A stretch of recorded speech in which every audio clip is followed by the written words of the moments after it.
Happening, guys? Martin is back again. You know where we are, so let's get into it. So guys, touching base with you in respect of this particular fragrance, having owned a bottle of this one, which is Office for Men, the original, well, not the original, third batch now, but the original first fragrance.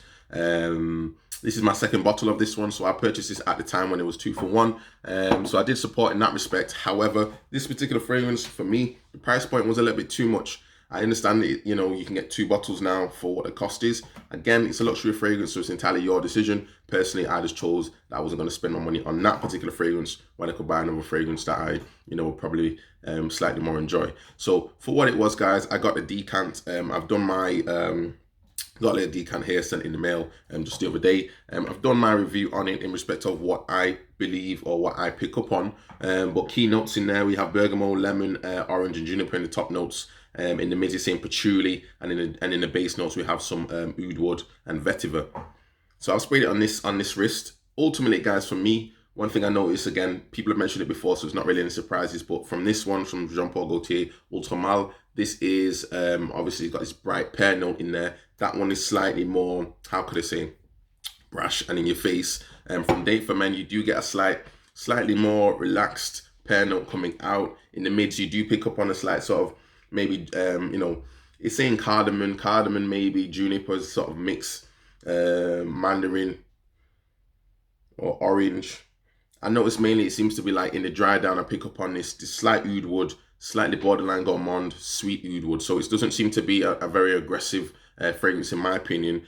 Office for Men, this one seemed to have a slightly different sort of chemical sort of feeling to it. So the opening seems to be nice, don't get me wrong, the opening is nice, it's fruity, and you get that ambroxan note, that sort of sea salt note as well, and it does last for a good period of time, but at the same time, that chemical sort of note that you get from Office for Men, I don't pick up on Date for Men. I feel Date for Men is slightly more refined.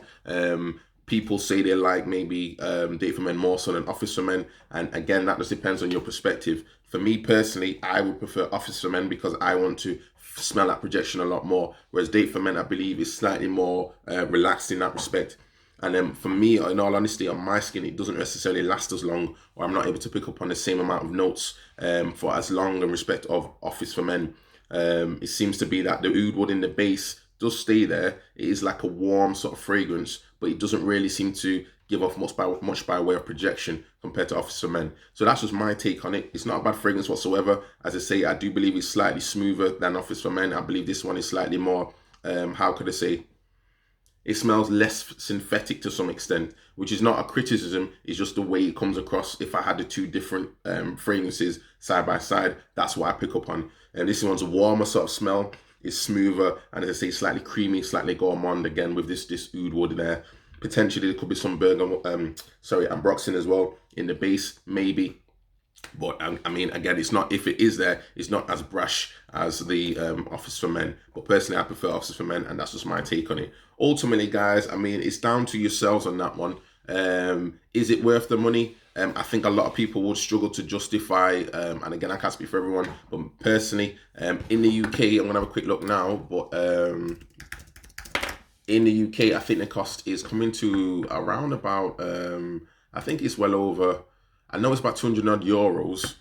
Yes, so 219 euros is how much in UK money? So let's have a look, because I don't necessarily operate in euros. Let's see.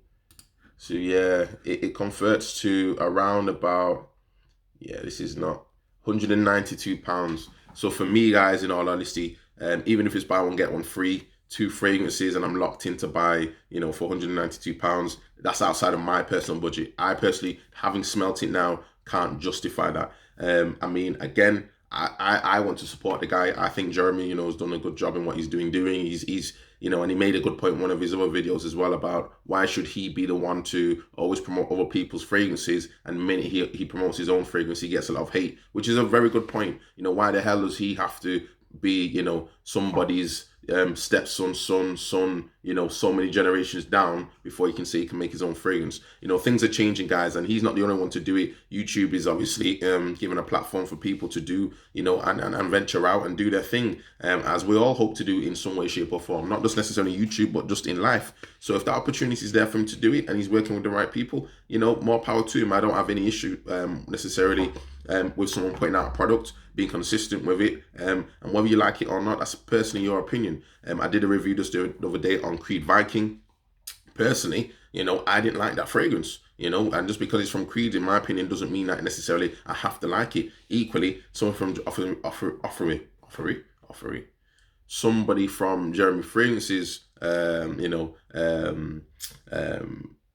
how could I say, company, they're putting out, or whatever it may be, they're putting out these fragrances, and obviously he's working with them and he's the front man to some extent, but at the same time, he's working with other people. It's not just him that makes the fragrance. So I don't really understand the level of hate somebody's going to receive. You can say about the price being costing too much. It's a luxury fragrance. It's entirely your decision, but that's no different from you spending, say, X amount on Creed or X amount on Parfums de Mali, whatever it may be. That's entirely your decision.